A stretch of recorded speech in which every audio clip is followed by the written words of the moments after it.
Hawker ও ফুটপাত নিয়ে মুখ্যমন্ত্রীর একাধিক নির্দেশ দেবার পরেই মেদিনীপুর শহরেও পাল্টে গেল পরিস্থিতি। বৃহস্পতিবার ২৭ জুন সন্ধ্যার পরেই মেদিনীপুর শহরের সংকীর্ণ রাস্তার পাশে বসে থাকা ফুটপাতের দোকানগুলির হিসেব শুরু করলেন মহকুমা শাসক মধুমিতা মুখার্জি। শুক্রবার ২৮ জুন বেলা ১২টা থেকে শুরু হলো অন্য একটি স্থানে উচ্ছেদ অভিযান। মেদিনীপুর শহরের কলেজ স্কোয়ার মোড় এলাকাতে ফুটপাতের ওপর অনেকগুলো বিভিন্ন রকমের স্টল বহু বছর ধরে বসে রয়েছে, যে কারণে রাস্তা সংকীর্ণ হয়েছে অনেকটাই। মুখ্যমন্ত্রীর বৈঠকের পর বৃহস্পতিবার সন্ধ্যায় সেই সমস্ত স্টলগুলোর হিসেব করা শুরু করেন মহকুমা শাসক মধুমিতা মুখার্জি। মেদিনীপুর সদরের মহকুমা শাসক, মেদিনীপুর পৌরসভার পৌরপ্রধান এবং অন্যান্য আধিকারিকরা সন্ধ্যা থেকে অনেক রাত পর্যন্ত কোথায় সেই দলগুলোকে সরিয়ে বসানো যায় তার ছক কষা শুরু করেন। শোনাই কি বলছেন মহকুমা শাসক মধুমিতা মুখার্জি, শুনুন। আজকে মূলত উদ্যোগ যেটা দেখছেন, ওই পুকুরটা আছে, পুকুরটাকে কিন্তু এইগুলো সমস্ত নতুন স্ট্রাকচার হয়েছে, যেগুলোকে খোলা হচ্ছে। হয়তো 15 দিন আগে এগুলো বসেছে, এগুলোকে ইমিডিয়েট খোলা হচ্ছে। যেগুলো বড় বড় দোকান বা ইত্যাদি রয়েছে, তারাও দেখুন ব্যাক সাইডে বেশ কয়েকটা এক্সটেন্ড করছে, যাদেরকে আজকে আমরা নোটিস করছি। এবং 7 দিনের মধ্যে ওদের যা জায়গা, ওরা তাদের জায়গা দেখাবে, ওদের যে দলিল আছে সেগুলো দেখাবে। তার বাইরে ওরা যতটা এক্সটেন্ড করেছে, ওদেরকে নিজেদেরকেই সেটাকে সরাতে হবে, ডেমলিশ করতে হবে। যদি না করে সেক্ষেত্রে আমরা ব্যবস্থা নেব। এটা মূলত আজকে করা হচ্ছে। এই পুকুরটা যেটা দেখছে, এটা মল্লিক পুকুর, এবং মল্লিক পুকুর ঘেরা যে পাড় অংশটা দেখছে, এটা দেবোত্তর সম্পত্তি। দেবোত্তর সম্পত্তিগুলো এইভাবে ঘেরা হচ্ছিল। ওইদিকে বেশ কিছু নতুন ঘর করেছে, যেটা আমরা একটু আগেই ফাঁকা করলাম। এখন এইখানে এমনিতে জলাজমি তো বোঝানো যাবে না, এরকম জলাজমি বোঝানো যাবেও না, এবং হচ্ছে এটা দেবোত্তর সম্পত্তি, মানে এটাও সরকারি সম্পত্তিরই মতো, মানে এটাকেও কিন্তু কভার করা যাবে না। তবে এইগুলো যেটা দেখছেন, টেম্পোরারি স্ট্রাকচারগুলো খুলে দিচ্ছে, কিন্তু বড় বড় দোকানগুলো পার্মানেন্ট স্ট্রাকচার বানিয়েছে, সেগুলোকেও সরাতে হবে। তবে আমরা মাপজোক করবো এবং সেগুলোকেও ওদেরকে সরিয়ে নেব। এখনো পর্যন্ত কতগুলো বাড়ি বা দোকানের নাম এনলিস্ট না, ফার্স্ট আমরা এইটাকে ধরেছি। এইখানে যতগুলো আপনারা খালি থেকে যা যা দেখতে পাচ্ছি, আমাদের ম্যাপ নিয়ে আমরা সেগুলোকে সরাচ্ছি। এরপরে যতগুলো এরকম ধরনের জায়গা আছে, সব জায়গাতে আমরা চিহ্নিতকরণ এবং চিহ্নিতকরণ করা হলো। যেমন এখানে একটা মিডি ফ্যামিলি আছে, তারা ভাড়া থাকতো, দিন 15 আগে এখানে এসে বসেছে, তো ভাড়া থাকতো, তারা ভাড়াই উঠে যাবে।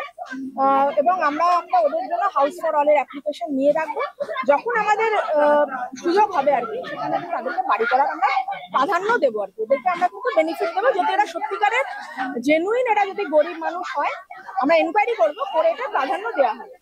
এই প্রসেসটাকে কি বলবো, উচ্ছেদ না পুনর্বাসন? এদেরকে পুনর্বাসন দেওয়া হবে, কিন্তু আপাতত পুকুরটাকে আমাদের বাঁচাতে হবে। পুকুরটা পুরো ব্লক করে নিয়েছিল, এবং এটা দেবোত্তর সম্পত্তি, মানে সরকারি জমিও প্লাস পুকুর বোঝানো, দুটো জিনিসের এগেইনস্টে কিন্তু এখানে আমরা অ্যাকশন নিয়েছি।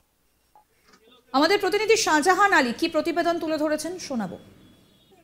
কয়েক ঘন্টা হলো মুখ্যমন্ত্রী নির্দেশ দিয়েছেন হকারদের বিভিন্ন জায়গায় সরিয়ে ফেলার জন্য, অর্থাৎ বিভিন্ন জায়গায় যে পুনর্বাসন, হকারদের যানজট মুক্ত করতে যে হকারদের সরানোর কাজ, সে বিষয়ে নির্দেশ দিয়েছেন মুখ্যমন্ত্রী। তারপরেই নড়ে বসলো প্রশাসনের আধিকারিকরা। এই মেদিনীপুরে মহকুমা শাসক সহ পৌর আধিকারিকরা তারা নেমেছেন রাস্তায়। বিভিন্ন রকম যে সমস্ত রাস্তার পাশে ফুটপাতে দোকান বসেছে, সেগুলোর হিসেব কষা শুরু হচ্ছে। কি পদক্ষেপ নেবে আমি আবার কথা বলার চেষ্টা করবো। ম্যাডাম, একটা জিনিস জানার চেষ্টা করবো, স্টেপটা কি আছে? স্টেপ যেটা আমরা আজকে নিচ্ছি, সেটা হচ্ছে আমরা ফার্স্ট অফ অল লিস্টিং করছি। এরকম রাস্তা দুধার দখল করে যে সমস্ত ফুড স্টলই বেশি, ম্যাক্সিমাম ফুড স্টল আছে 90%, এগুলোর আমরা লিস্টিং করছি কতগুলো আছে, এবং সেটাকে আমরা নিয়ার বাই কোন স্পেসে অ্যাকোমোডেট করতে পারবো কিনা সেইটা আমরা পুরো দেখছি আজকে। মানে মেদিনীপুর শহরে বড় সমস্যা এটাই তো, বহু জায়গাতে এমন হচ্ছে, এটাকে শিফট করার চেষ্টা বলা যেতে পারে? হ্যাঁ, শিফট তো ডেফিনেটলি শিফট করারই চেষ্টা এটা। তো তার জন্য যেটা মানে সংখ্যাটা দেখতে হবে, মানে এদের যাতে কোনো মানে রুটির ওপর যাতে না হয়, সেইটা হচ্ছে আমাদের দেখতে হবে আর কি। শিফটও করবো, প্লাস এদেরকে কোনো জায়গা আর কি প্রপারলি এরা যাতে আবার নিজেদের আর কি এটা চালাতে পারে বিজনেসটা, সেই দুটো জিনিস দেখা হচ্ছে। আজকে আমরা লিস্টিং করছি, তারপর আমাদের যে প্রপোজ যে প্লেসে আমরা সরাবো ভাবছি, সেইখানে কতজন অ্যাকোমোডেট হবে এটা আমরা দেখবো, তারপরে আমরা ফার্দার ডিসিশন নেব।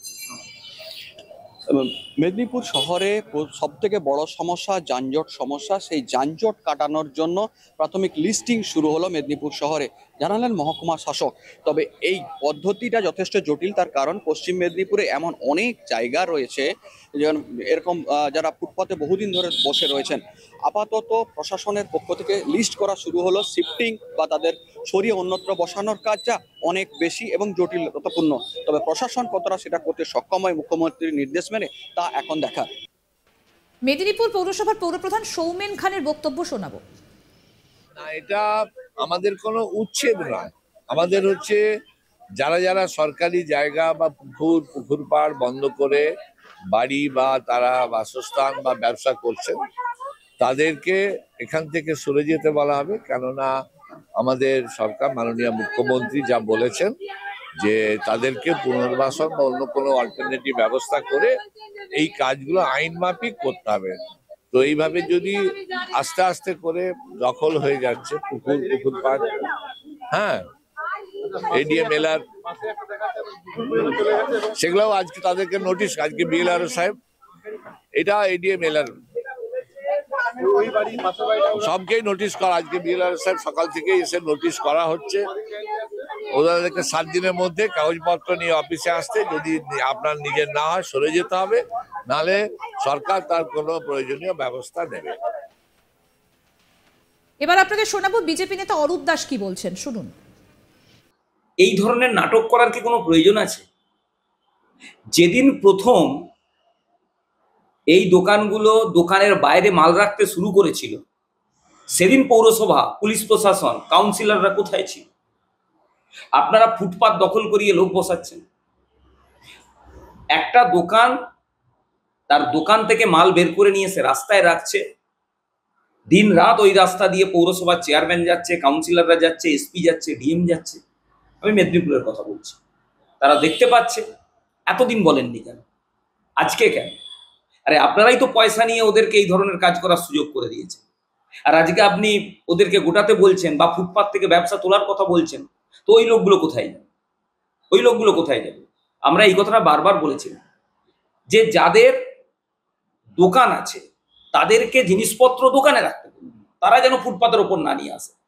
পৌরসভা এই কথায় গুরুত্ব দেয়, আর মুখ্যমন্ত্রীও এগুলো জানে। আজকে যখন উপর থেকে মুখ্যমন্ত্রী বলে দিয়েছে, মানুষ যখন বিরক্ত হচ্ছে, তখন এই ধরনের একটা নাটক ওরা শুরু করেছে। কিছুদিন চলবে, তারপরে দেখবেন যথারীতি সেই একই পদ্ধতি, দোকান হয়ে গেছে গোডাউন আর ফুটপাত হয়ে গেছে শোরুম। ঠিক আছে, কারণ এখান থেকে তৃণমূল কাউন্সিলরের নেতাদের একটা মোটা ইনকাম আছে প্রতি মাসে, কারণ এরা তো বৈধ পথে কোনো রোজগার করে না। এবং আমি নিশ্চিতভাবে বলবো, এক একটা তৃণমূল কাউন্সিলর বা তৃণমূল নেতাদের আপনি খোঁজ নিয়ে দেখুন, রোজগারের কোনো রাস্তা নেই, রাজনীতি ওদের রোজগারের রাস্তা। তো স্বাভাবিকভাবেই আজকে যেটা আপনারা দেখছেন, এটাও এক ধরনের আইওয়াস। 2-3 দিন চলবে, তারপরে দেখবেন যথারীতি ফুটপাতের উপর ব্যবসা হচ্ছে, দোকান হয়ে গেছে গোডাউন, সামনে লাইট টাঙিয়ে শোরুমের মতো জিনিসপত্র রাখা আছে, তৃণমূল নেতাদের পয়সাও রোজগার চলছে ওখান থেকে, কমিশন প্রতি মাসে মাসে। আরও আপডেট পেতে দেখতে থাকুন আজ তাক বাংলার ইউটিউব চ্যানেল, সাবস্ক্রাইব করুন।